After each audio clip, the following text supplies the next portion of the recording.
വനം വകുപ്പ് അധികൃതരുടെ അനാസ്ഥ. എച്ചിപ്പാറയിൽ 2 യുവാക്കളെ കൊണ്ട് രാജവെമ്പാലയെ പിടിക്കുന്ന ദൃശ്യങ്ങൾ പുറത്ത്. യാതൊരുവിധ സുരക്ഷയും മുൻകരുതലുമില്ലാതെ എച്ചിപ്പാറയിലെ യുവാക്കളാണ് കൊടും വിഷമുള്ള രാജവെമ്പാലയെ പിടികൂടിയത്.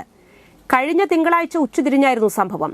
എച്ചിപ്പാറ പുഴയോരത്തെ കരിങ്കൽക്കെട്ടിൽ കയറിയ രാജവെമ്പാലയെ നാട്ടുകാരാണ് ആദ്യം കണ്ടത്.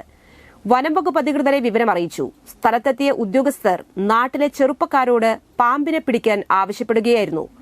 അവിടെ ഉണ്ടായിരുന്ന 2 യുവാക്കളും ബീറ്റ് ഫോറസ്റ്റ് ഉദ്യോഗസ്ഥരും ചേർന്ന് പാമ്പിനെ പിടിക്കാൻ ശ്രമം തുടങ്ങി. കരിങ്കല്ലുകൾ മാറ്റുന്നതിനിടെ പാമ്പ് പുറത്തേക്ക് ചാടി. കൂടെയുള്ള ഒരാൾ പാമ്പിന്റെ വാലിൽ പിടികൂടിയെങ്കിലും പത്തി വിടർത്തി കൊത്താൻ ഒരുങ്ങുന്നതും പിന്നീട് പാമ്പ് കയ്യിൽ നിന്ന് വഴുതിപ്പോവുകയുമായിരുന്നു. ഇതിനിടെ പാമ്പ് പലതവണ യുവാക്കൾക്ക് നേരെ തിരിഞ്ഞു. കഷ്ടിച്ചാണ് യുവാക്കളുടെ ജീവൻ തിരിച്ചു കിട്ടിയത്.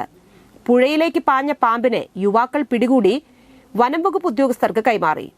പാമ്പിനെ പിടികൂടുന്ന സമയത്ത് വനം വകുപ്പിലെ ഉന്നതരും ഉണ്ടായിരുന്നതായി പറയുന്നു.